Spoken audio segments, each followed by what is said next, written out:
Hello and welcome back. Denise Versino, talking about coast watchers. What would you do if you were charged with knowing when the enemy was approaching, the 1,000 islands that composed the Solomon Islands? Big job. In 1922, Australia formed the Coastwatchers. New Zealand had some too. And then during World War II, they band together, and with the indigenous people of the islands who volunteered, a lot of these men were volunteers, and that was very dangerous because if captured, your demise was imminent.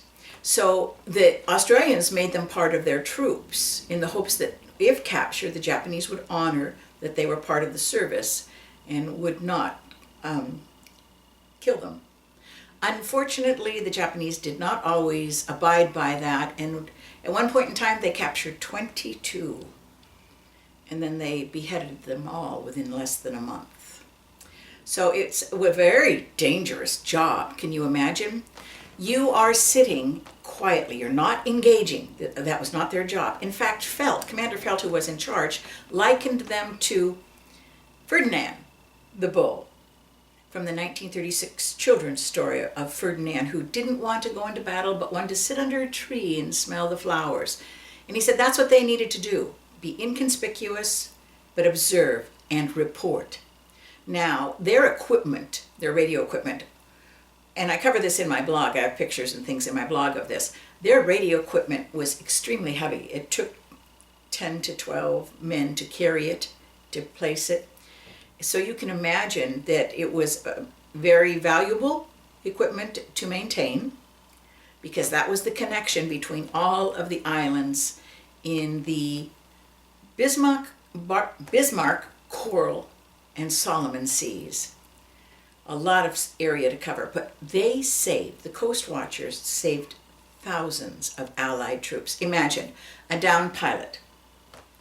When John F. Kennedy, President Kennedy's PT boat was rammed and he swam to shore with his crew, Coast Watchers helped save him.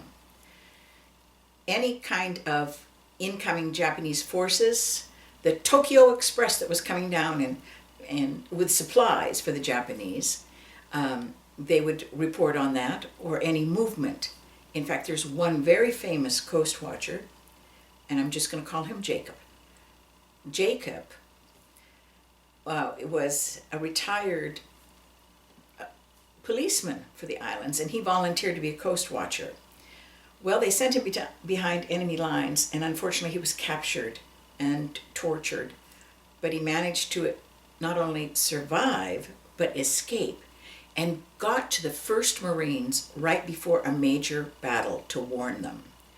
Now, at this point in time, the 1st Marines had just taken Henderson Field, and so they were trying to protect it from the incoming 250 to 500 troops of Japanese forces that were coming to take it back.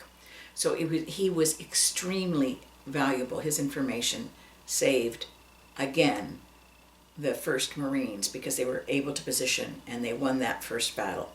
So that was very important.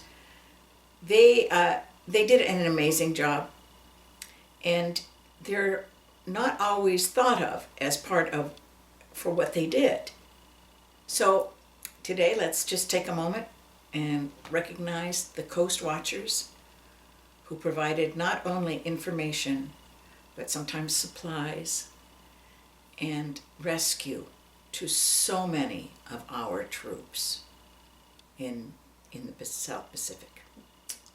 So come back, check out my blog, and there will be more.